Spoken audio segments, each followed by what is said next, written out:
one of the greatest agents for social mobility in this country, one of the largest education providers in this country, and we ought to continue to encourage them to do more. Mr. Speaker, I am a little bit disappointed at that answer, because I think when we're talking about officers, there is a lot more that can be done. And it's not just those from state schools who face barriers. Just 10 out of this year's 600-strong cadet intake to Sandhurst are from BAME backgrounds. Just 10. And according to the MOD's own statistics, the regulars and reserves are also missing the government's 2020 targets for BAME representation. So will the Secretary of State now commit to a root and branch review of recruitment barriers so as to ensure that we have a properly staffed and fully representative armed forces? We already have a very clear idea about what barriers exist and what barriers have existed in the past. That is why our community engagement programmes are so important, and why, since coming into the department, I have protected those budgets. Burton. You, Mr. Speaker. Will my right honourable friend join me in thanking the Nhs Staff Armed Forces Committee, the Queen's Park Partnership and everybody who took part in the recent Armed Forces Day celebrations at Queen's Park in my constituency? Well, I would be very happy to join my honourable friend in thanking everyone that took part in Armed Forces Day at Queen's Park. I understand the regular personnel, veterans, reservists and cadets were all represented in that celebration, and I would applaud the county as well for the work that it has done on several events that were held across his county. Thank you, Mr. Speaker. One area where the MOD has been performing well is on diversity in LGBT circles, and I'm sure the Secretary of State will join me in welcoming the contribution of so many armed forces personnel and indeed MOD civil servants at the Pride March in London on Saturday, where I was alongside them, many of them proudly wearing campaign medals. But I have to share the concern of my honourable friend. When I looked at recruitment figures for my own constituency, there was very little recruitment from the BME and ethnically and religious diverse areas. Does the Secretary of State agree that much more needs to be done in this area if we're to have a truly representative armed forces? Well, I would agree that more needs to be done. Indeed, members of this House can help us do that as well. Community engagement is vitally important, and we have to, well, indeed, the honourable gentleman, I understand, is doing his bit to ensure that happens. But we have to ensure that our armed forces look like the individuals that they are there to defend and protect. They're there for all of us. They're our armed forces, and that must be the view and sentiment in every community in the UK. Maggie through. Mr. Speaker, given the increasing threat that drones pose to our national security, as recently highlighted by the insightful BBC documentary Britain's Next Air Disaster, what assessments has my honourable friend made of the ability of our armed forces to respond to a potential drone strike, and what investment is her department making into new technology to rapidly neutralise such threats? My honourable friend raises a very important point, and the MOD takes the threat of nefarious use of drones very seriously. Using the Defence Transformation Fund, we are working with the Defence Science and Technology Laboratory and international partners and industry to further develop our counter-drone capabilities, and of course they will be used to protect defence infrastructure wherever they are needed. More broadly, of course, a lot of the responsibility is with the police in protecting any of our other sites in the UK, but we will always be there ready to help if needed. Malcolm MacDonald.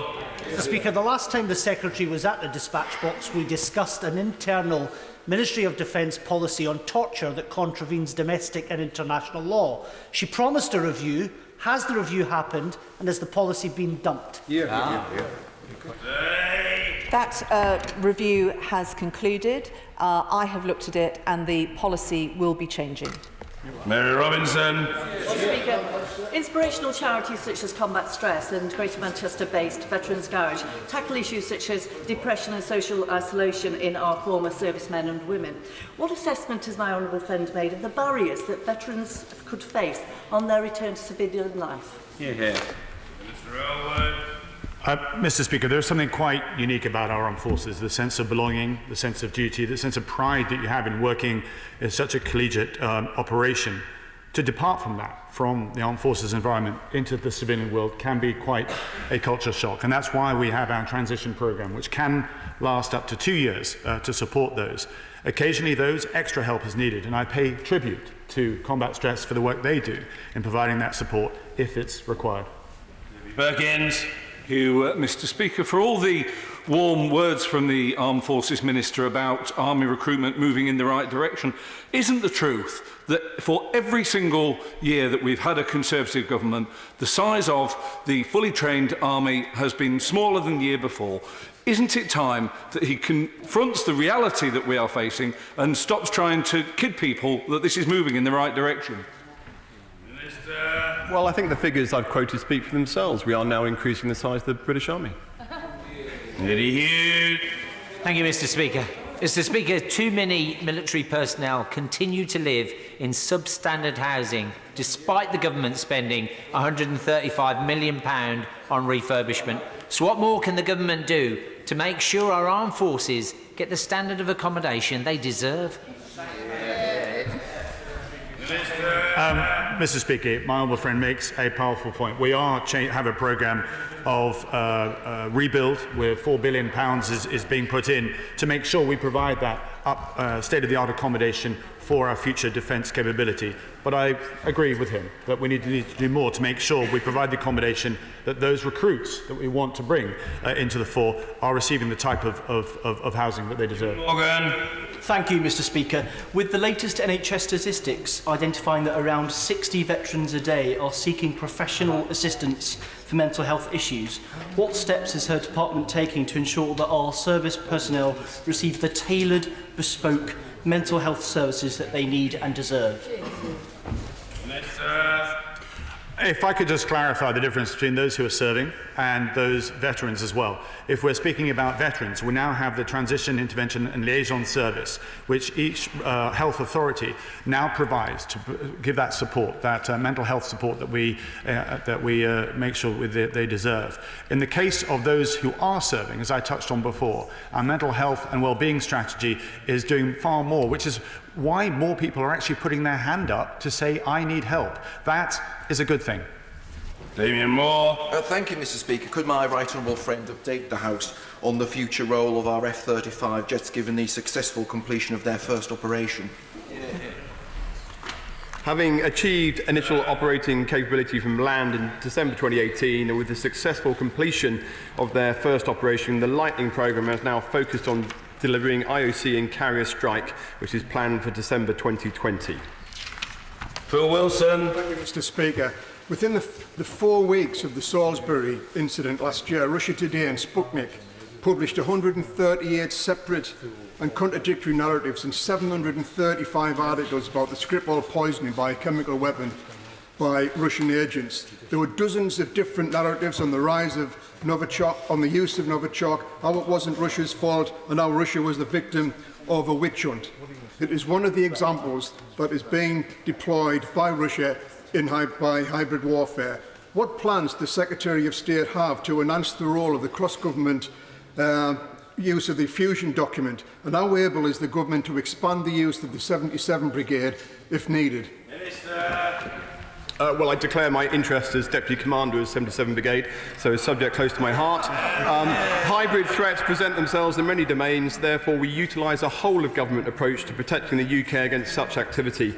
The MOD works collaboratively with other government departments in line with fusion doctrine to support this approach. Ms. Ross.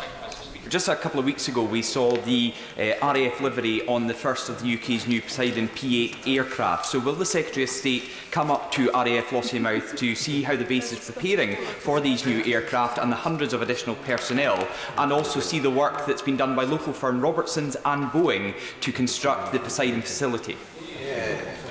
Well, I will be very happy to visit Lossiemouth. This is a critical capability which is returning to us, and manufacture of the second aircraft is on delivery for January 2020.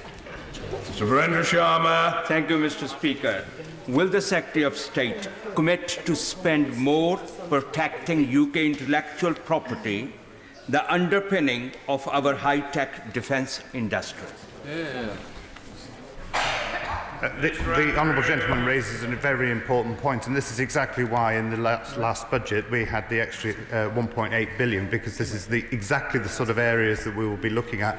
I can assure him I have regular meetings with industry and with forces to talk about those very issues. Jack Presti. Thank you, Mr. Speaker. I'm sure my honourable friend would agree with me that the reserve forces are a crucial component of our armed forces generally. So could she update the House on retention and recruitment and how that's going, and specifically if we are managing to get former regulars to rejoin as reserves and bring their expertise with them? My honourable friend raises a very important point. We do continue to use and utilise reserves. We now have a target to ensure that they're used on operations. This helps retention, but I'm pleased to say that actually the size of our reserve forces continues to grow. Morden. Mr. Speaker, defence equipment and support procure for the Ministry of Defence, but since becoming a bespoke trading entity, constituents who work there tell me morale has plummeted and it's now the joint worst performing department in the Civil Services Top People's Survey Index. Would the ministers look into this? Again, the honourable lady raises a very important point. The staff survey results were disappointing, frankly, but I can assure her that a tremendous amount of work has been done to work with the workforce to improve that situation, and we look forward to seeing improved results at the next survey. I think I should call a shy and understated member requiring encouragement. Mr. Mark Francois. Thank you, Mr. Speaker. The A400M is an emerging procurement disaster.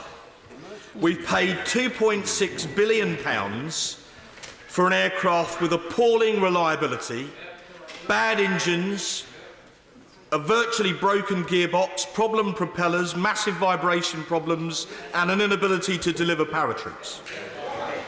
There was recently a NATO ministerial meeting by the partner nations to decide what to do about the disaster. What was the outcome of the meeting? Well, my right honourable friend is right to highlight the issues with the A400M. I can assure him that I attended that ministerial meeting. It was an extremely robust meeting with industry. The performance has frankly been totally unacceptable. We are now expecting EPI, the engine manufacturer, to be more empowered to negotiate the support solutions that we need. Airbus, Defence and Space have also been held to account, but the problems with each of the engines and the gearboxes will be replaced on each of those aircraft that we have by the end of the by the middle of next year. Chris Stevens. Turning back to the fleet support ships, can the Minister tell us if the savings from tax and national insurance from workers building the ships will be one of the criteria used for a successful UK bid?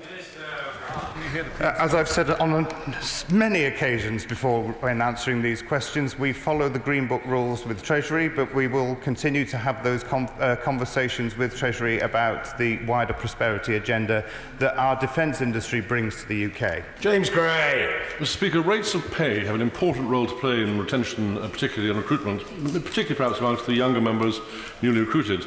So what considerations, my right honourable friend, given to introducing the concept of the living wage to our armed forces? Well, I think we should be doing this. Our armed forces have been exempt from this, and so I have said that we must do that. It would mean a pay increase of a couple of £1,000s for the lowest paid soldiers, sailors, airmen and women, and I think we should be doing that, and that is certainly my policy. Mr. Sweeney. The Canadians and Australians are planning to build more Type 26 frigates than the United Kingdom now is, and partly the reason for that is because they've invested in world-class purpose-built new shipyards, whereas the UK hasn't. Will the Secretary of State review our decision to cancel the purpose-built new shipyard for Type 26 in 2015 and ensure we get the investment needed to make our industry world-class? Well, the honourable gentleman will know that that was a decision made by BAE Systems, that they are ultimately responsible for it. The fact is, though, as I've said earlier, we have 20 years of work at those shipyards. I can't remember them having such significant orders under the previous government. Thank you, Mr. Speaker. There don't seem to be any lack of applicants to join the armed forces, so can one of the ministers tell us what progress is being made to shorten the time between application and the start of basic training? Minister. Well, I thank my honourable friend for the question, and can I also thank him for inviting me to Armed Forces Day in Stirling last weekend. He was a wonderful host. There has been a project to try to reduce what we call the time of flight. I'm delighted to say that has had good results, where the time of flight is now being halved, and we look to rolling that out across the whole of the recruiting programme. Crier. Thank you, Mr. Speaker. If the future accommodation model is pushed through by the government, which looks very likely, can the Minister guarantee that no member of the armed forces will be pushed into the private rented sector against their wishes? No, Mr. Speaker. The purpose of the future accommodation model is actually to provide opportunity, to provide a series of options, whether people live inside the wire, whether they rent, or indeed they get on the housing ladder as well. That is what will allow us to attract more people to join the armed forces. The Three Musketeers. Drew Hendry. Mr. Speaker, the number of service personnel in the Highlands has fallen by 22% since 2012 and 10% over the last year alone. Is this a sign that the government is starting the early rundown of Fort George? Well, the announcement over Fort George under the Better Defence Estate strategy remains as it is, but the Honourable Gentleman will know of our commitment to our Armed Forces personnel in Scotland, and I'm sure that he's delighted that shortly he will have the whole of the submarine fleet based in Scotland. Thank you, Mr. Speaker. In the ministerial response to the honourable friend from Western Bartonshire, the Minister stated a whole raft of subjects that Armed Forces personnel need support and advice on. Didn't he actually make the case for a representative body for the Armed Forces? Mr. Speaker, I don't need to do that because we've had the question so many times, I've given the answer so many times. Martin Doherty Hughes. Change the tone, Mr. Speaker. Today there is a service being taken place in Tallinn to commemorate the 107 members of the Royal Navy and the 5 members of the Royal Air Force who fought and died for the independence of Estonia and Latvia. I am sure the Secretary of State will wish to come to the dispatch box and pay commitment to those who gave their lives and to reinforce the United Kingdom's commitment to the Baltic states in their battles today. Well, I thank the honourable gentleman for the opportunity to do exactly that. We owe those individuals a huge debt of gratitude, and I was very recently with those nations and the other Joint Expeditionary Force nations, the chiefs and the ministers on board HMS Albion, discussing how we can take our partnership forward. Order. Urgent question. Tom Tugendhat. Thank you, Mr. Speaker, for granting this urgent question. I know many in the House, and no doubt you, sir, as well, will be... Oh, sorry. To ask the question for... to ask the Minister about the leaks from the UK Ambassador's office in Washington. Thankfully, from the Honourable Gentleman ere long. Hopefully very fully. Minister of State, Sir Alan Duncan. Mr. Speaker, Her Majesty's Government utterly deplores this serious breach of classified information. It is totally unacceptable. As the Prime Minister has already said, we retain full confidence in the British Ambassador to Washington, Sir Kim Darroch, for whom we have enormous respect as a distinguished and long-serving diplomat. The Prime Minister and the British public expect our ambassadors to provide ministers with an honest and unvarnished assessment of the politics in their country. We pay our ambassadors to be candid, just as the US ambassador here will send back his candid reading of Westminster politics and personalities. But it does not mean that this is the same as what the British government thinks. A cross-government investigation led by the Cabinet Office has been launched, which I can reassure the whole House will be thorough and wide-ranging. Tom Tugendhat. Thank you, Mr. Speaker, and I apologise for a slight false start. I'm extremely concerned, and I know many others in the House are, by the leaking of communications from the UK Ambassador's office in Washington, and that has been widely reported over the weekend. I fear that we are developing a culture of leaks, and that will be extremely detrimental to the UK.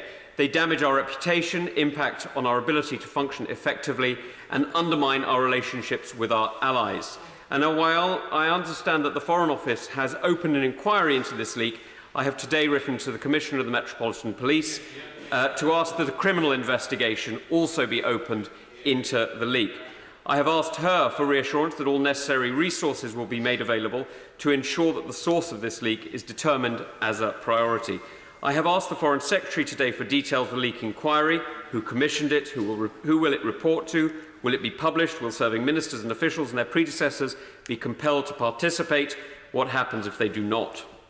However, this leak is not just a problem for the Foreign Office, but one that affects the entire government. I have heard already today reports of senior serving military officers who are increasingly concerned that reports that they write may not also be kept secret.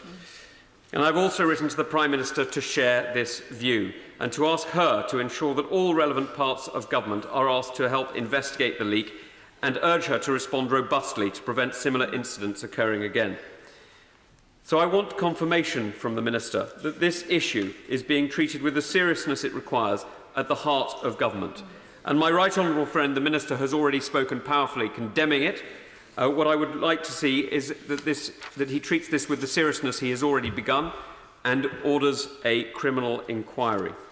Further, does the Minister agree that whichever parts of government can help to look into the source of this leak, including the security services, should be asked to assist with the matter urgently, and that any actions short of these steps will send out a dangerous message that the UK is reckless with information and cavalier with the trust placed in it? Well, may I thank my honourable friend for his comments and supportive statements over the weekend. I mean, I share his deep concerns at this unacceptable leak for exactly the reasons that he has clearly set out, and I want to reassure him that it's being treated with the full seriousness that it deserves. There will be a cross-government investigation led by the Cabinet Office. Obviously, it's not for me to prejudge the inquiry, but I can assure my honourable friend and the House that it will be comprehensive, and with all leak inquiries, it will endeavour to report its findings clearly. And if evidence of criminality is found, then yes, the police could be involved. And the most important focus is to establish who is responsible for this despicable leak. But once again, can I say that I am grateful that my honourable friend's experience in the Army and in international affairs has been able to lend a voice of authority to the condemnation which we should all wish to express. Emily Thornberry. Thank you very much, Mr. Speaker, for granting this urgent question, and let me thank the Chair of the Foreign Affairs Select Committee for securing it. We've already heard powerful statements from him and indeed from the Minister of State and indeed from the Minister of State's current boss, the Foreign Secretary, and the Prime Minister denouncing this leak and the damage that it's going to do to the confidence of our civil servants working abroad to honestly feed back their insights and opinions on the situations that they are best placed to assess. And let's remember why this is so important. 30 years ago, the Iranian Revolution reached its climax. The Shah's army withdrew to barracks rather than fight their fellow citizens in the streets of Tehran, and they effectively ceded control of the country to Ayatollah Khomeini.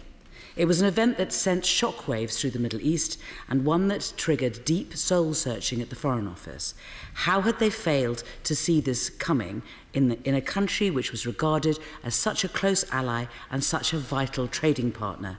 And the concern was great enough that the Foreign Secretary, David Owen, commissioned an internal inquiry conducted by the late Sir Nicholas Brown into what had gone wrong. And the conclusions from St Nicholas became a cautionary tale for the entire diplomatic corps about the need of UK representatives abroad to keep making sound, objective judgments about the countries in which they are based, oblivious to political bias or strategic interests. Now, Kim Darrich was working in the Foreign Office when that report was published. He learnt the lessons from that report, and now he has been betrayed. He has been hung out to dry, even though his only crime was to tell the truth. He told the truth about Donald Trump, and that was because it was his job. I do not want to get into all the conspiracy theories as to where the leaks came from or whatever personal ambitions or rivalries had driven them. Instead, I have a simple question for the Minister of State, which is this. As well as the leak inquiry that the government's now undertaking, will he also commit to provide an update of Nicholas Brown's recommendations to reassure all our diplomats abroad that when they feed back their reports, they don't need to fear politically motivated leaks, and they can, and for the good of our country, they must keep telling the truth? Well, may I, first of all, Mr. Speaker, thank the Right Honourable Lady for her very measured response to this. I'm very grateful, particularly as I know that personally she has some quite strong views about America and the current regime. But she's absolutely right to say that the importance of candid advice is paramount. If it doesn't exist, our really wonderful diplomatic network is seriously diminished. Indeed, I remember, I'm just old enough for this, the Iranian Revolution, and in fact the conclusion reached that the then ambassador, Sir Anthony Parsons, painted too rosy a picture in his telegrams of the Shah's regime. And therefore, frank reporting is absolutely crucial. And I can give the Right Honourable Lady the assurance she seeks that we, as ministers in the Foreign Office, can always reassure ambassadors that if they speak truth unto power, they will never be personally criticised for doing so. Indeed, sometimes the more awkward it is, the more we respect and praise them for their honesty and their perceptions. Sir Michael Fallon. Honourable friend, confirm that all our ambassadors are expected to report frankly and privately, especially on the substance of incoming administrations in the country to which they're accredited. Could he also confirm that Sir Kim Darroch, who was only doing his job, should not be pilloried for doing so? And should he not also send a message from this House that he has not only the confidence of Her Majesty's Government, but that he also has the confidence of Parliament? Well, I really think that the ambassador will be very heartened by the message that my right honourable friend is asking this whole House to give to him. And I hope that all in it share the view just expressed by my right honourable friend. Indeed, we do have full confidence in him. He is expected to report, and I think it's, of course, unfair that little bits of it have been taken out of context in some cases to sensationalise some of the contents of his diplomatic telegrams. But over the course of the 2.5 years of this administration, I can say that his telegrams have been extremely balanced, and if they were ever to be seen in their entirety, which they might be in 30 years' time, I think that the picture painted today of what he has been saying would be very, very different. Stephen Gethins. Mr. Speaker, can I thank the Chairman of the Foreign Affairs Select Committee for raising this issue and for the action that he has rightly taken as well, and also thank the Minister for his strong statement. I think that's the correct thing to do. That said, there are members in his own party for whom this Brexit mess and the infighting it's caused, everyone else becomes collateral. And there's damaging infighting that's nothing to do with the best interests of the citizens they're supposed to serve.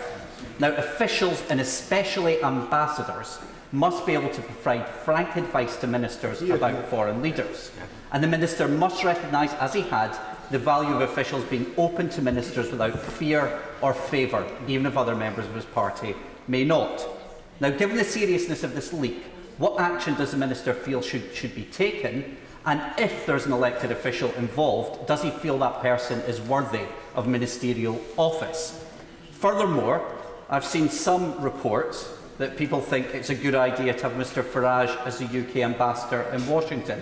Now, he is leading a party, his second party, that's been overwhelmingly rejected both by the people of North East Fife and by Scotland as a whole, and will be rejected again should they stand. So does he agree with me that Mr Farage, with his extreme views, should be utterly unfit for the post of UK's ambassador to the USA and should have no place in any administration of which the Minister is a part? Mr State. Can I just say to the honourable gentleman that this is not about Brexit. This is about an utterly disgraceful leak which needs to be traced and punished, whoever it is. And we would make no distinction between whether they are a member of parliament, a minister, or an official, or anybody else in trying to trace and punish who has leaked these documents. In respect of his comments about Nigel Farage, may I just say that, fortunately for the good of our diplomatic reputation, he has ruled himself out of wanting to be ambassador to Washington. Splendid. And Dr. Julian Lewis. Thank you, Mr. Speaker. Just as Mr. Farage has ruled himself out, the question still arises of what would be the effect if Sir Kim felt that his position had become untenable, that instead of retiring in a few months' time as planned, he had to go earlier. One effect of that would surely be that an outgoing Prime Minister would have a say in the replacement rather than the new Prime Minister. Would it not be sensible for Sir Kim to be encouraged to stay in post so there should be no temptation to an outgoing Prime Minister to appoint to a plum job one of her inner circle? Minister of State. I have no wish. I have no wish whatsoever, Mr. Speaker, to comment on the process by which any future ambassador to Washington will be chosen. All I say is what I said earlier, is that we have full confidence in Sir Kim Darroch, and he retains the entire confidence of the government and all of us who serve as ministers in the Foreign Office. Mr. Hilary Benn. Thank you very much, Mr. Speaker. It's clear that whoever was responsible for this was not thinking of the national interest, and the whole House supports Sir Kim Darroch in doing his job, which is to report home without fear or favour. But does the Minister think that the expression of support for his position that has been made by the Prime Minister and others has been slightly undermined by the Foreign Secretary saying that he didn't agree with the Ambassador's assessment?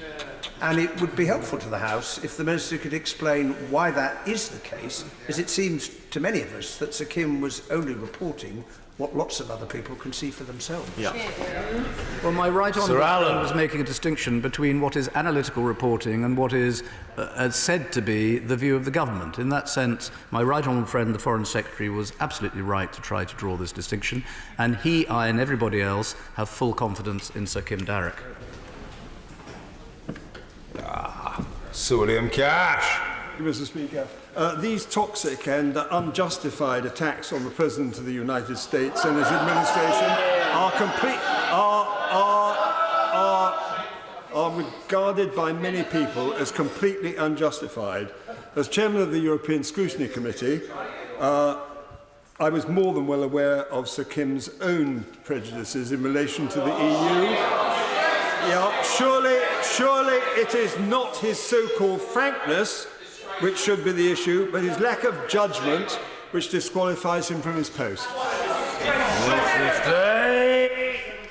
I regret to have to say that I consider my honourable friend's intervention deeply unworthy. He is a diplomat of calibre and of integrity. Nothing in his reporting from the embassy could ever be construed as an attack on the President of the United States. All of it was reporting of the highest quality which we expect of our diplomats and our diplomatic network. Minister. Tom Brake. Thank you, Mr. Speaker. Can I commend the Minister and indeed the Secretary of State for International Trade for defending our ambassador? Can the Minister take this opportunity to guarantee that our desperate need for a trade deal with the US is not going to stop our ambassador speaking frankly? And can he also take this opportunity to dismiss the idea that the conspiracy theorists have that this is some deep state anti-Brexit plot by the establishment? Minister of State. Rather, Mr. Speaker, I would say that everything we are witnessing is a sign of a very deep and serious relationship between our two countries, where so much between us is assumed on so many layers, in so many areas, on a basis of trust, that nothing, an instance like this can be listed in such things, will ever get between us in that way. So the relationship is solid, and there are no conspiracies which can be put to suggest that somehow this is either a Brexit plot or a trade deal plot. This is straightforwardly a despicable leak, and we will endeavour to find out who did it. Sir Desmond Swain.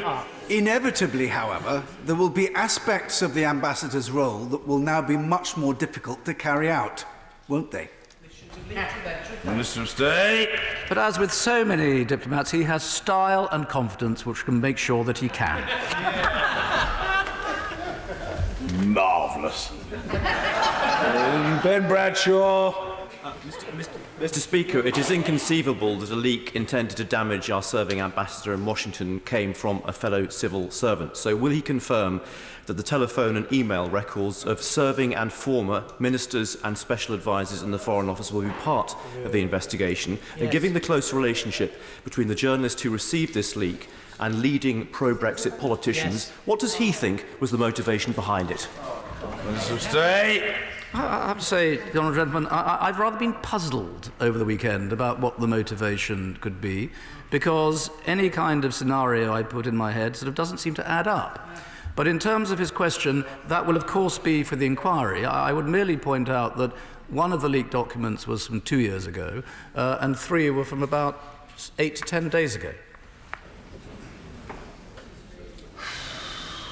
Sir Bernard Jenkins. Thank you, Mr. Speaker.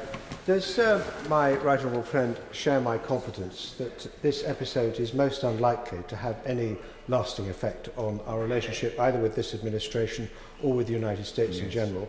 And can I commend the government for taking the right tack, which is to condemn the leaker and back our diplomat? I certainly condemn the leaker. I certainly back up our ambassador and his entire team in what is an excellent embassy. I very much hope that it causes no upset. I imagine that some of the reports coming from the US Embassy in London at the moment will be saying some quite interesting things about the state of our politics, and that will not necessarily represent the view of the ambassador or the US administration. It will be reporting from post back to the capital about what they think is going on. That's what they're there to do. Chris Bryant.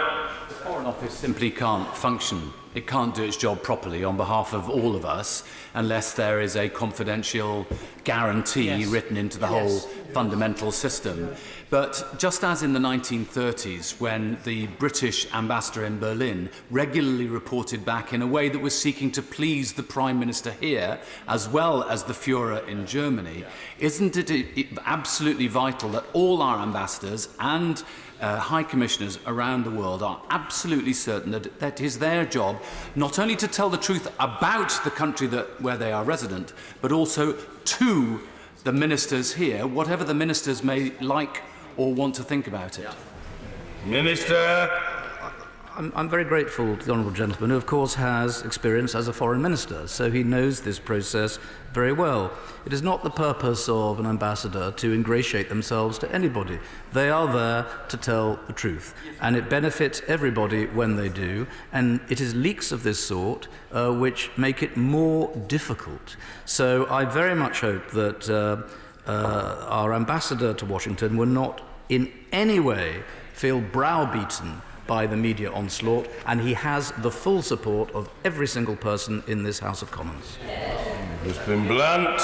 When the Minister for the Americas first saw these now leaked diptels, was there anything in them that surprised him? Mr. Stay. Well, no, because obviously I'd seen them before. And I've had the benefit over 2.5 years of seeing all of the reporting of this nature from Washington. And I'd just like to say again to the House that it is very, very balanced. And just to pick out a few little bits that can be construed as critical, when in fact they were analysis at a critical time in Washington politics, is, I think, a distortion of the broad picture of support and understanding which have come at a very high quality from Washington over the past 2.5 years. McFadden. Mr. Speaker, as the Minister said, Sir Kim Darroch was doing his job, and the kind of things that have been reported have been reflected in many other accounts of the current White House, including published books. What's more interesting is why this was leaked and what the consequences might be. And we've already seen a full, broad, nationalist right-wing attack on the civil service this morning as a result of this. So what I want to ask the Minister is, what guarantee can we have in the future that the new regime taking over government at the end of the month will not indulge in this kind of nationalist right-wing attack on institutions like the civil service, like the judiciary, or others that are essential for a representative parliamentary democracy?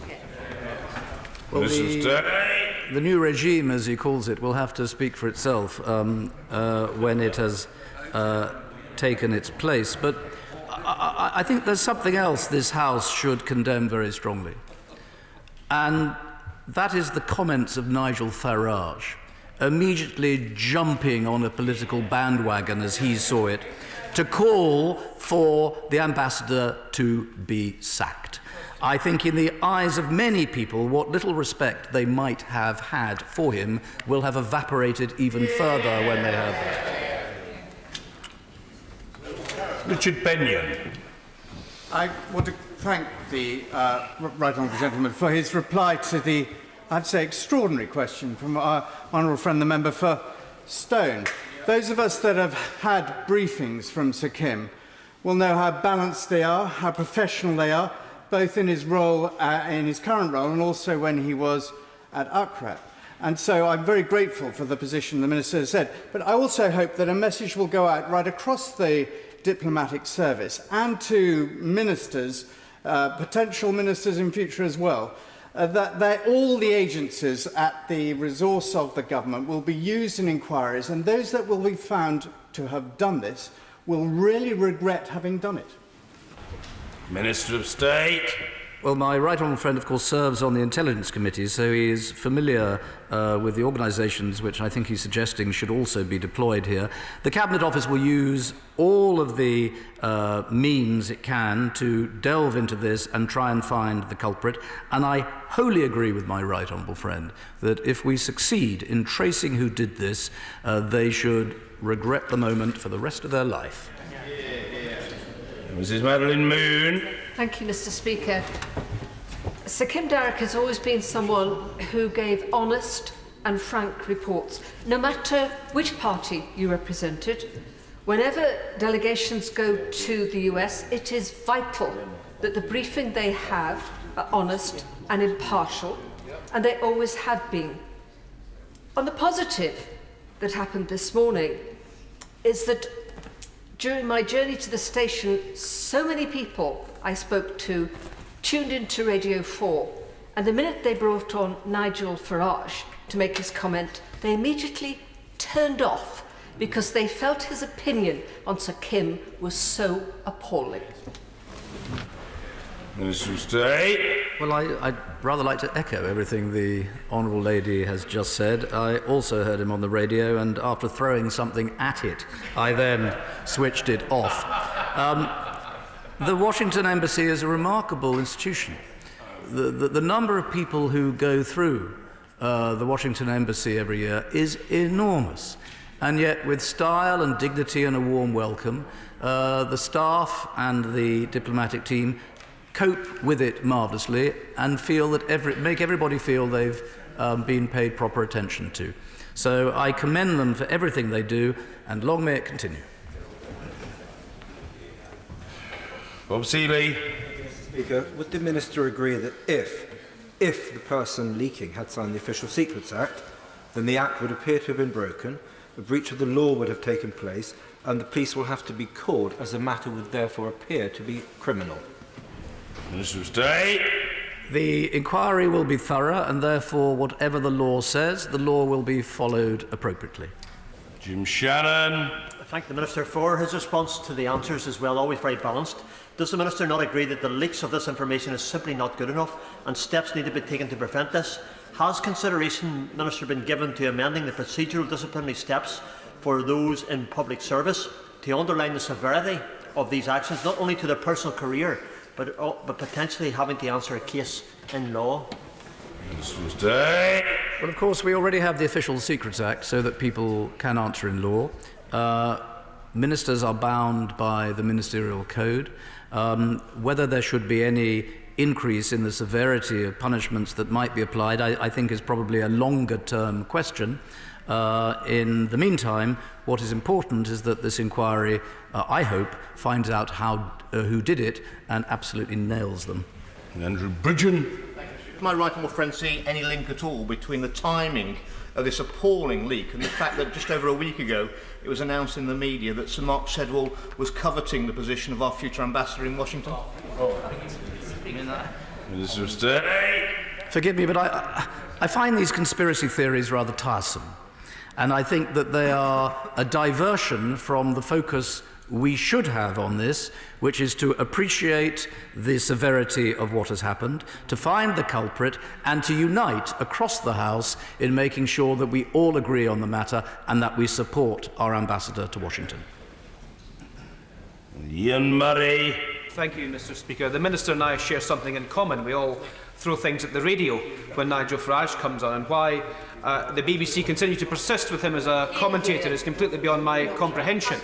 And that leads me to my question. Can the Minister assure the House that this leak was not politically motivated, so that senior members of his own government could place a political ambassador in our most important embassy in the world? I sort of have to give the same answer I gave some moments ago, which is, I think, again, that smacks of a bit of a conspiracy theory. I think that the motivation behind these leaks is difficult to analyse and assess.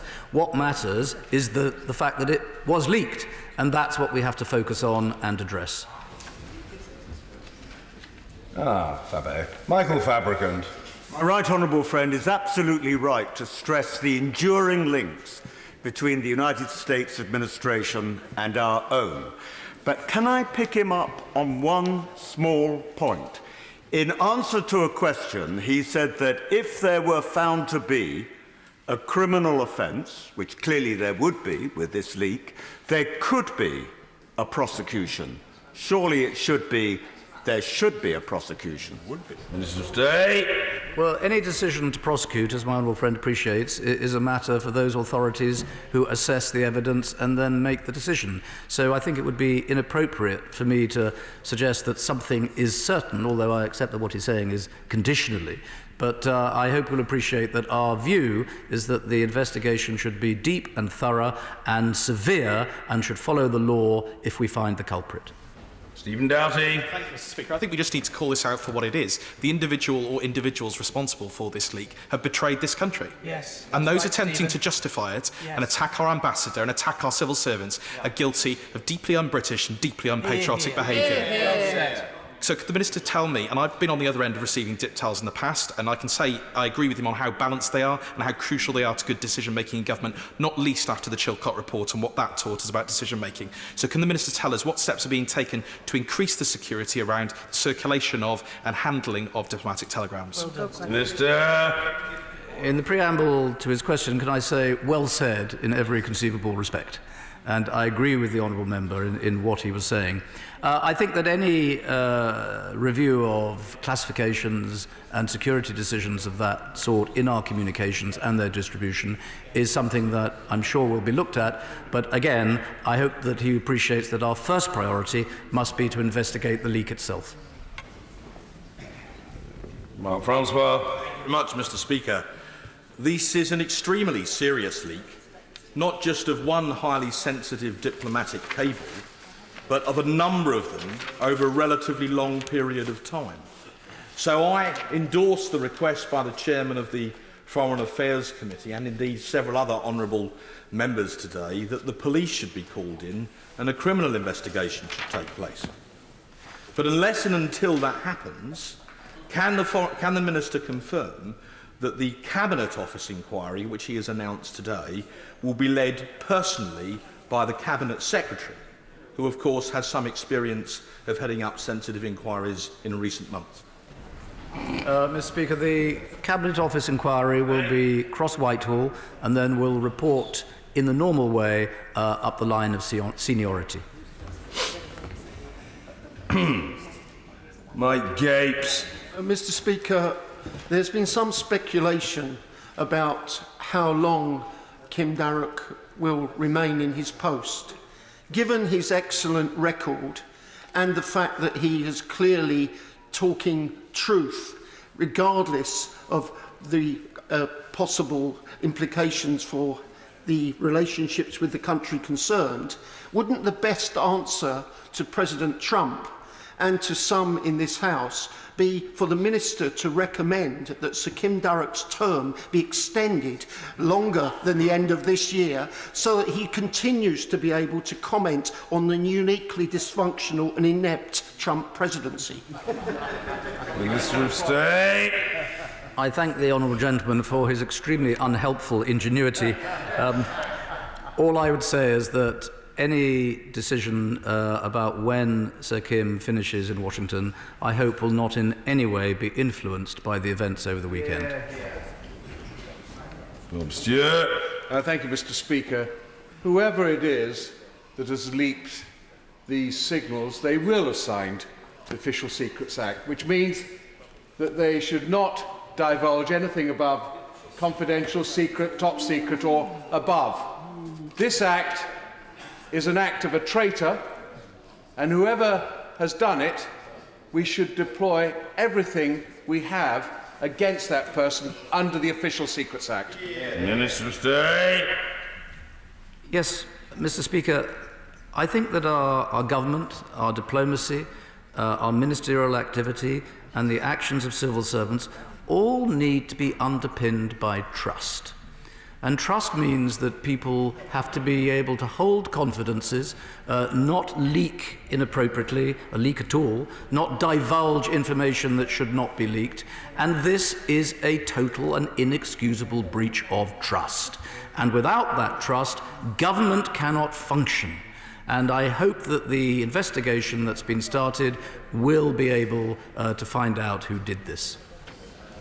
David Hanson. May I just say, Mr. Speaker, the Minister's tone today is absolutely spot on and right and proper.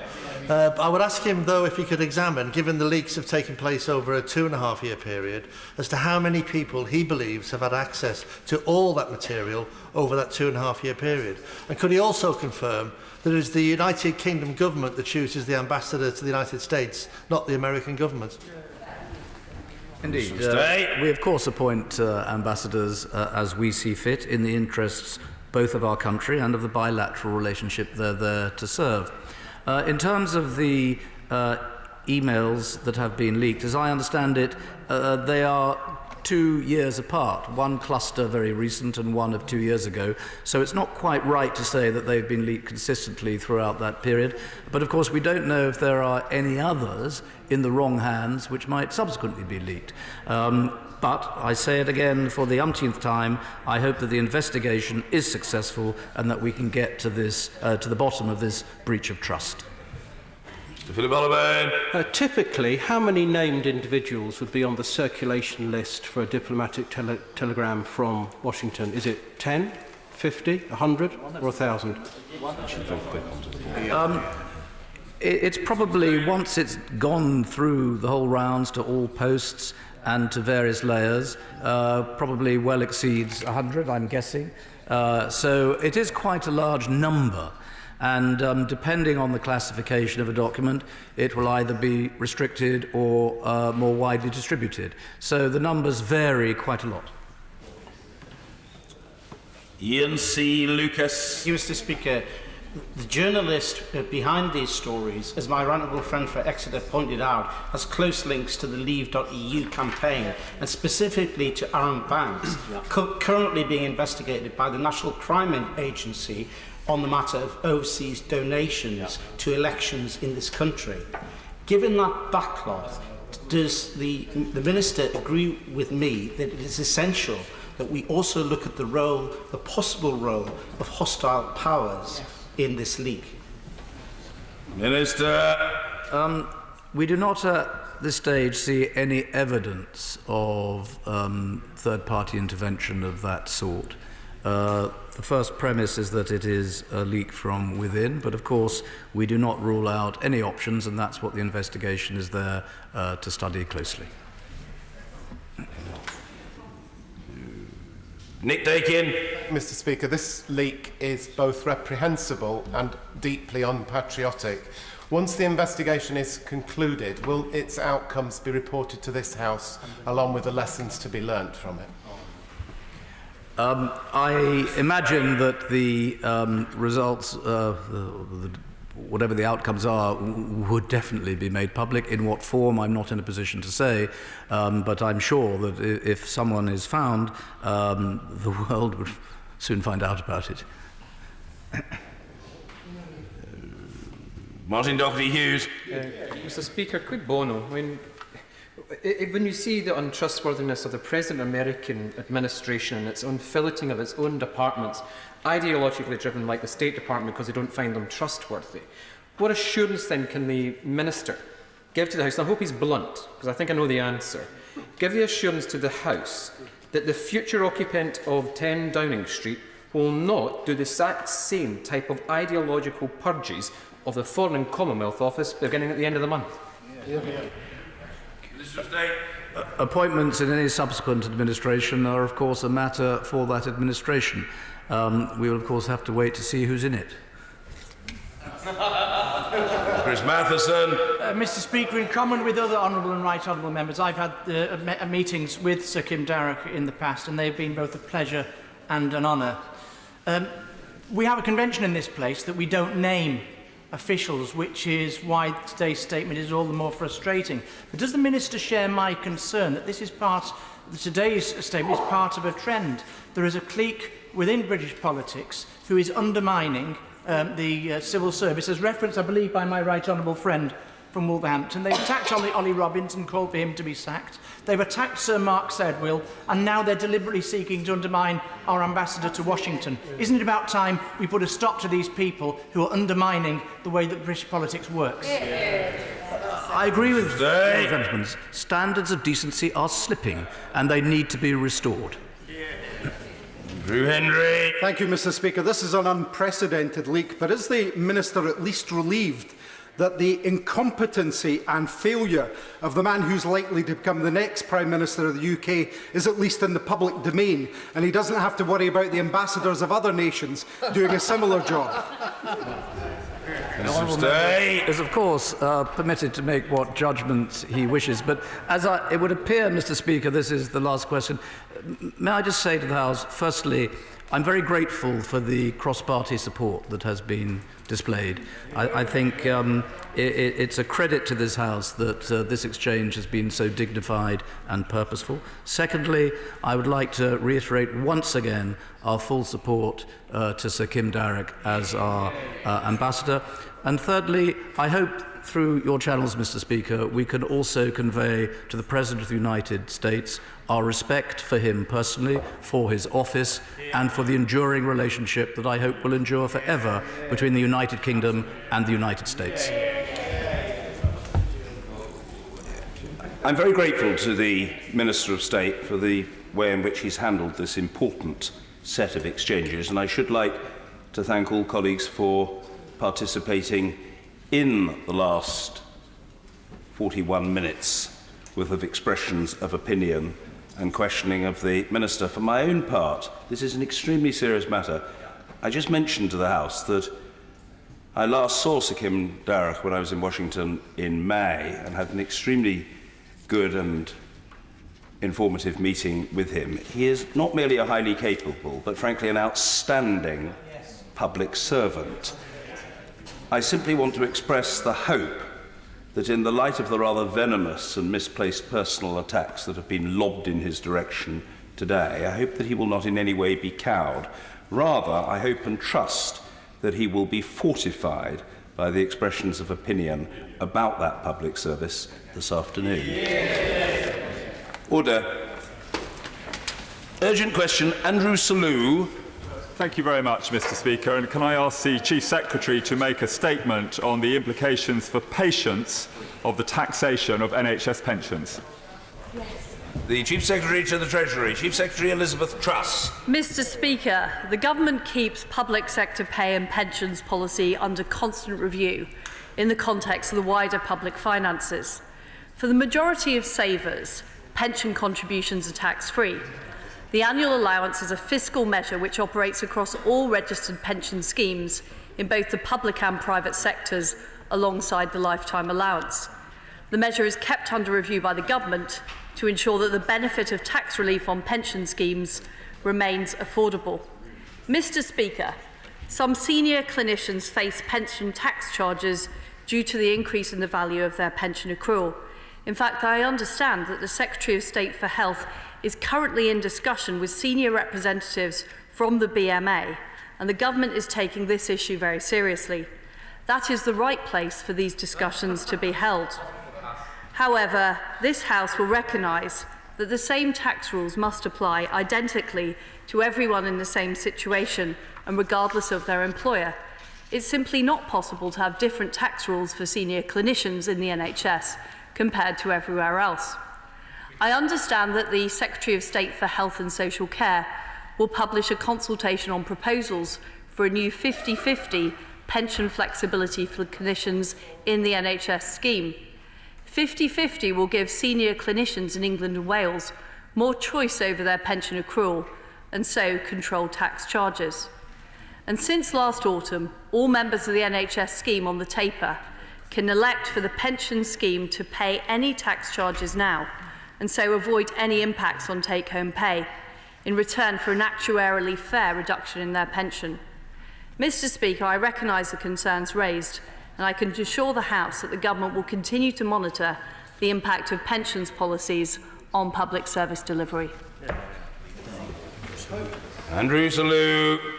The unforeseen consequences of recent pensions legislation, initially supported on all sides of this House, are now resulting in very worrying consequences for the NHS, as hospital doctors who've regularly worked weekend overtime in order to get waiting lists down are understandably refusing to continue to do so because they are being made worse off as a result. Can we imagine the conversation between couples along the lines of, "So you're leaving me and the children again this weekend to go voluntarily to work to make our family worse off"? It's not going to happen, is it? The same applies for GPs, many of whom are now doing less sessions each week than they want to and patients desperately need in order not to be made worse off by breaching their annual pension allowance. We don't have conscription for healthcare staff. We can't force them to do weekend overtime or more sessions than they want to, and it's not surprising that they choose not to if they're being made worse off as a result. For example, in this morning's Guardian, we learned of one senior anaesthetist who worked 27 Saturdays last year in order to reduce waiting lists, and has now said he can't afford to work any extra Saturday shifts this year, because it would give him a large tax bill he cannot afford to pay. Now, very few doctors have actual earnings that exceed the adjusted income threshold of $150,000, but due to the inclusion of hypothetical pension growth as income, doctors are being affected by tapering. And this is different to what the Chancellor said in Treasury Questions on the 21st of May, when he said that someone has to be earning over $150,000 a year before the tapered annual allowance affects them. Taxable income and adjusted income are very different as regards pensions taxation. Now, the government should also be aware that members of the imposed 2015 pension scheme had no option but to become a member of multiple schemes, including the GP care scheme, and as a result incur significantly higher annual allowance tax bills than those members who are protected members in only the final salary scheme. This means that all full-time consultants who are members of more than one NHS pension scheme will be affected by the tapered annual allowance and will need to reconsider how much work they do for the NHS to mitigate these tax charges. Furthermore, this punitive pensions tax penalty means that doctors are not just working less, they're retiring earlier than they'd like to in order to avoid significant additional tax charges. And in a survey of more than 2,400 consultants, more than half cited pensions taxation as a reason for their decision to retire early. So 5 questions, if I may, to the Chief Secretary. As the 50-50 pensions accrual option proposed doesn't remove the unintended consequences that are forcing doctors to reduce the workload they do, can this be included in the consultation so that this issue is raised? Once the scope of the consultation has been extended to cover this essential aspect, can it then be launched as quickly as possible? Can the consultation be brief, as the issues are well known and well rehearsed? And can the government then respond quickly to it and, if necessary, legislate, given there's likely to be cross-party support for these important measures to protect the NHS? Fourthly, can timely pension statements be provided to all NHS staff who are affected by these measures? And finally, can the government confirm that it understands the urgency and importance of this issue and that it will act without delay to prevent a deteriorating situation from getting even more acute? Chief Secretary. Well, I thank my honourable friend. The answer to his first question is the Health Secretary is currently in discussions with the BMA and other health representatives about precisely what can be done. And of course, the consultation is shortly about to come out. Now, some of the issues he mentioned in terms of legislation will clearly be matter for the new Prime Minister and a new administration. But I think the fact that he's raised this urgent question today will draw to people's attention the urgency of this issue, and one would expect it to be considered very early on by a new administration. I think the point I was trying to make earlier is there is a fundamental distinction between how do we deal with those issues in the NHS, which the Health Secretary is very much leading on, and the broader issue of our pension system, which is there to encourage people to save, but has to be considered in a holistic manner. So we can't just design it around one workforce. It has to be designed to work for everybody in both the public and private sector. Of course, that takes time, and we're working through some of the conclusions of the reforms that took place a few years ago.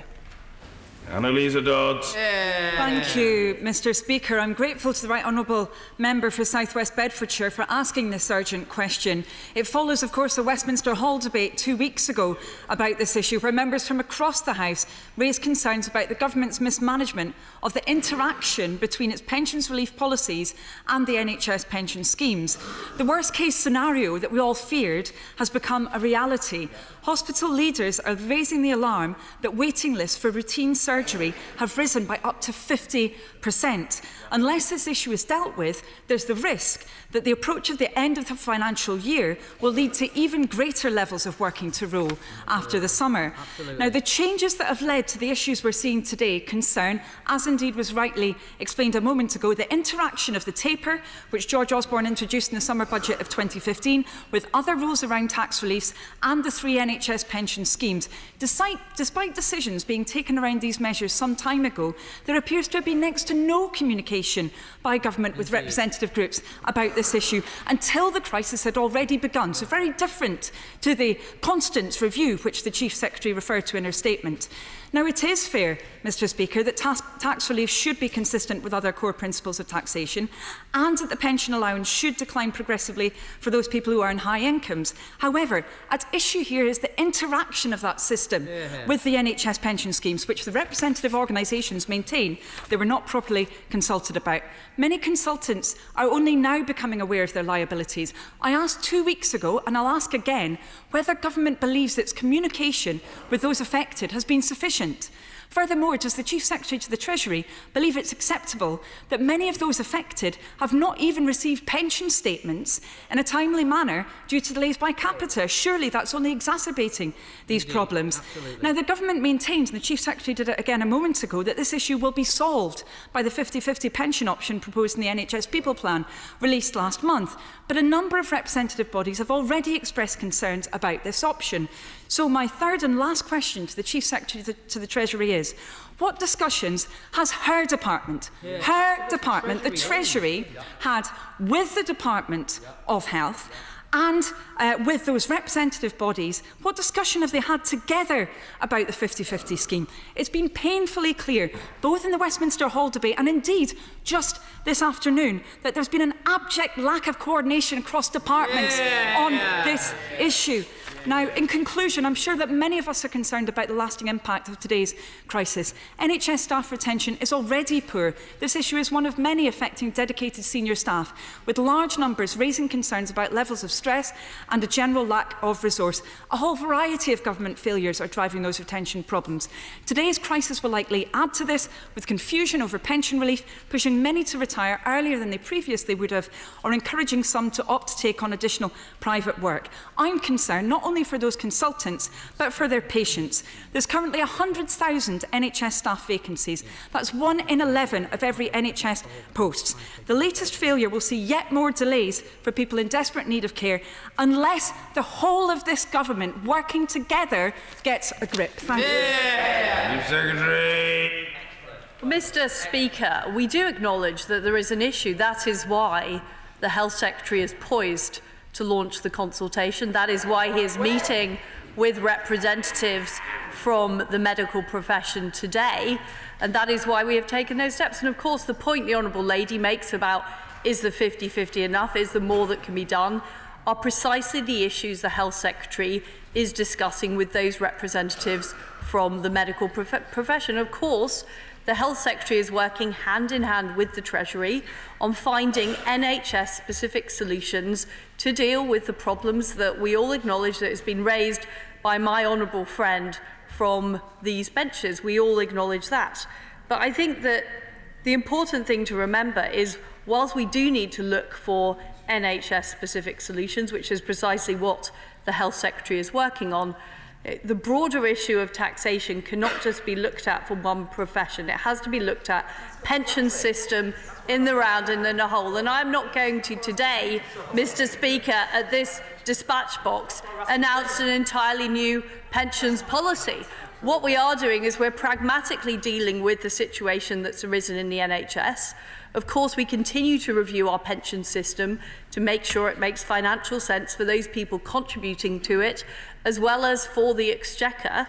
Now, we do pay over 50 billion worth of pension tax relief. It is important that we're getting value for money for that. That's why the reforms were conducted earlier.